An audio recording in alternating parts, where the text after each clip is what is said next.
Hi guys, welcome back to the channel. Today in today's video you're going to be learning how to make this short pant with elastic on the waistline. So if this is what you are interested in, please stay tuned until the end of this tutorial. You're going to be needing an Ankara fabric, elastic, a scissors, your pattern master, tape measure, and a marker for drafting out the pattern, and of course a pattern paper. So we are going to have to draft out the pattern before we transfer to fabric. So we are going to have to mark out the starting line. So if you want to draft out a pants, you have to have a starting line. So I've marked out the vertical line and I'll be using the edge as the horizontal starting line. So from that edge you're going to come down by 2.5 inches. So this 2.5 inches is going to be serving as our casing for the elastic on the waist. And if you are using a half-inch elastic, you're going to be coming down by 1 inch, but for this one I'm going to be making use of 1 inch elastic. So from this line again you're going to come down by 9 inches, which is your hip line, and then my crotch line 11 inches, and then the length of this pant I'm going to be making use of 16 inches. Now for this crotch depth, you are sitting down on the surface of your chair, and then you measure from where you put your waist down to the surface of the chair that you are sitting down. But for the sake of this tutorial, I made use of my hip circumference divided by 4. So my hip is 44 inches, then I divided it by 4 and I got 11 inches. So that was how I came about this 11 inches for my crotch line. In fact, we have different ways you can determine your crotch depth. Okay, so the next step I'm going to be taking is that same 44 inches divided by 4, which is 11. I'm going to go ahead and add up 1.5 inches because I want a free pants. Okay, so this pants is looking more like a boxers. Okay, you know men's boxers is very free, and then we want to add up 1.5 inches just for ease. So this is making it 12.5 inches. Now this 12.5 inches we are going to go ahead and mark it from this crotch line all the way to the waist, just as you can see me doing like this. And once you are done with this, please go ahead and connect your lines. Now once you are done with that, the next step is for you to find your crotch extension, and for our crotch extension we are going to be using that same 11 inches and further divided by 4 again, and you have 2.75 inches. Now for you to properly connect this your line, your crotch, you're going to come out by 2 inches just because you don't want to connect this too deep. Okay, so come out by 2 inches and connect it, and then you have to measure just as you can see me doing like this. Measure what you have on your crotch line and then divide it by 2. So I measured mine and divided by 2 and I got 7.75. so, and that is going to serve as the middle of my pants, which is also called the gray line. So you're going to go ahead and connect 7.75 inches from your waist down to the length of your pants. Okay, so I'm not really going to care about the waist because this is a free gown, this is a free pant, that's why I'm not going to care about the waist. So the next I'm going to be doing right now is to go down by 3 inches and then connect the line, and this 3 inches is going to serve as the thigh line. So now to work on our thigh, we are going to have to divide our thigh circumference by 2, okay, and divide your thigh measurement by 2. We have 14 inches. Now because you want to share this equally on both sides of the pants, all right, you're going to go ahead and further divide by 2 again, and you have 7.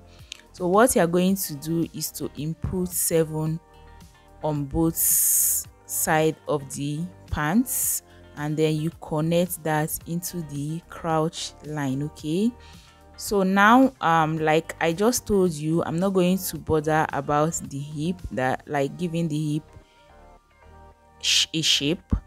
So the next thing I'm going to do is to input 2 inches, and that would be for the hemming of these pants. Okay, so input that 2 inches and go ahead and connect all your dots. Now right at the center front, I'm going to go ahead and connect from the hem to the hip. Okay, so the only thing that we didn't do here is shaping out our waist to the hip, okay, and which we don't necessarily need because we are going to be adding an elastic band to the waist. So once you are done with that, you're going to go further and cut out your pants. Right now we are literally done with the front pattern. So you guys, you're going to cut this out, and remember that I haven't added my seam allowance, which you're going to be doing on fabric. So go ahead and cut this out, and from here we are going to work on the back pattern. We are going to go ahead and bring in a fresh paper, and this paper has to be bigger than the front. Okay, so because the back is usually bigger than the front, so you would want to take note of that. And then while placing your front to the back, you have to go down a little bit, okay, just as you can see me doing like this. I placed it like 3 inches away from the center back, and then 5 inches away from the upper part of the back paper. Okay, so the first step you are going to be taking on this back is to extend your crouch line, which I made use of 2 inches. And you guys, this is not the basics for everybody. You can use 2.5 inches for a bigger size, but for mine I made use of 2 inches. And the next step you are going to be taking now is to divide what you have in between your gray line and the crouch point. Okay, so what you have there, divide it by 2, and you are going to have to extend this line towards the back, just as you can see me doing like this. And from there you are going to go up by 1.5 inches. Okay, so this 1.5 inches, we are going to still reduce it from the front waist, but then let's work on the crotch. So for us to connect our crotch, you have to come up by 2 inches, just because you don't want to connect this deeply, just like we did on the front. Okay, so connect your crouch properly well. So to connect this, you have to raise the front pattern a bit, all right, and then we are going to have to connect our crouch for the back.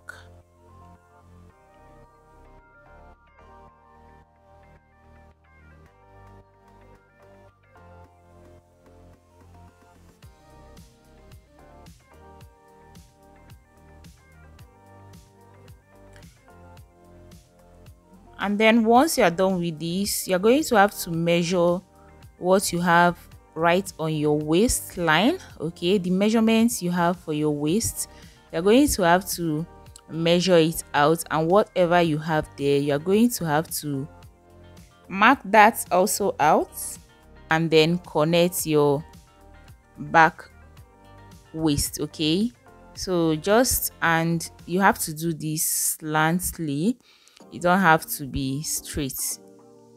So once you're done with that, the next step is for you to come out by 1 inch right from the hip line down to the hem, and then to the other side you have to come out by 1 inch again right from the thigh line down to the hem. Okay,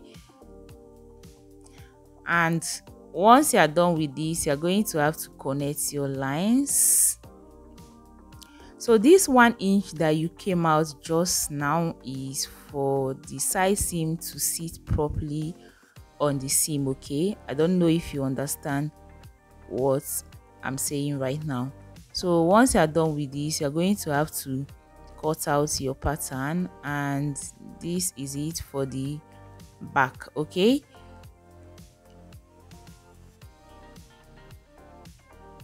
so you are going to have to pay close attention to how I'm cutting this out.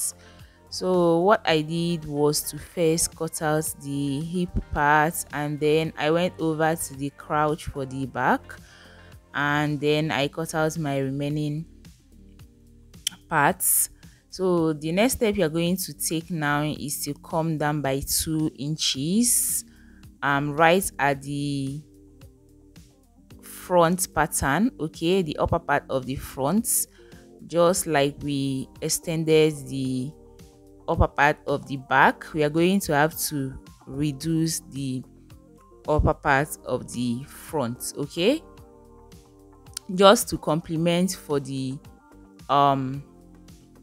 upper part that we extended, we have to reduce the front. I don't know if you get me.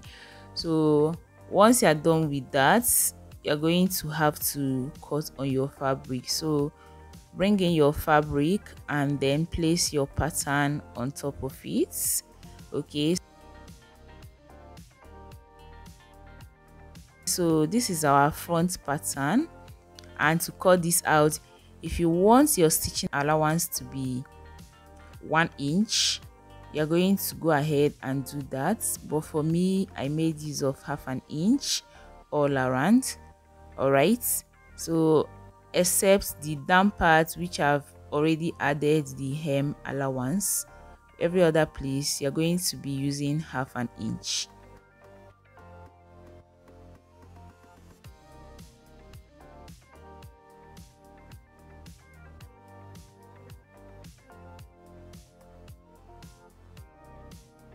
So once you're done with that, bring in your back pattern and then cut out the back just the same way I did for the front.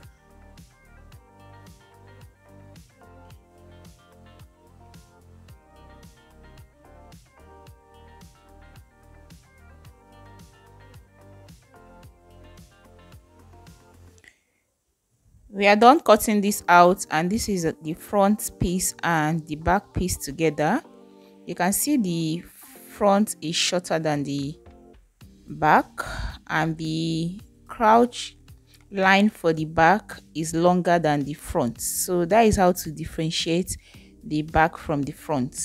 So the next step for you to take is to go over to your overlocking machine and weave all the side seams. Okay, so this is it. I've weaved it, and you can see that I've succeeded in removing the rough edges. So the next step for you to take right now is to go ahead to your stitching machine and then join the crouch. So place your front part right side facing each other and you join the crouch. Repeat the same thing for the back, that is for both front and back, and they are going to be doing this using 1/2 inch allowance. If you have 1 inch for your allowance, make use of that.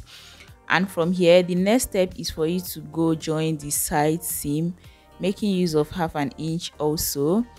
And again, you're going to as well be joining the down part of the crouch. So after we're done, this is it. This is what we have.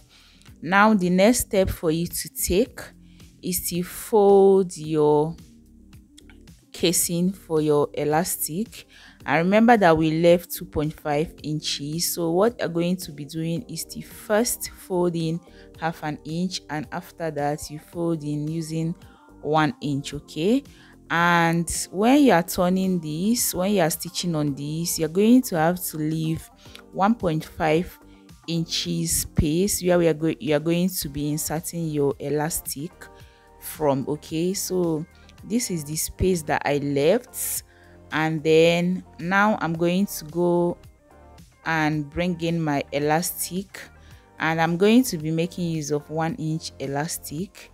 Okay, so the trick to this is for you to make this elastic sit well right on your waist. Okay, to balance where you're going to have to remove 4 inches from your actual round waist measurements, and then you cut out elastic for that. All right, so for inserting my elastic, I'm going to be making use of this bodkin. Okay, use that if you have, but if you don't have it, you're going to be making use of your safety pin. Okay, so I'm going to go ahead and insert it. Okay, and you need to be very careful while you are inserting this. You don't want the elastic at the other end to enter inward, so you could go ahead and use your safety pin to hold that part. All right, because that could cost you a lot. Is starting from the beginning if it should enter inward. So what you're going to do right now is to go onto your sewing machine, stitch this together. Once you're done putting it in, stitch them together and also stitch that part that you left. Okay, so after we're done, this is what we have. So you guys, we are done with this tutorial, and if this video was helpful, please kindly give it a thumbs up. Don't forget to subscribe if you haven't done yet, and I will see you in my next tutorial. Bye.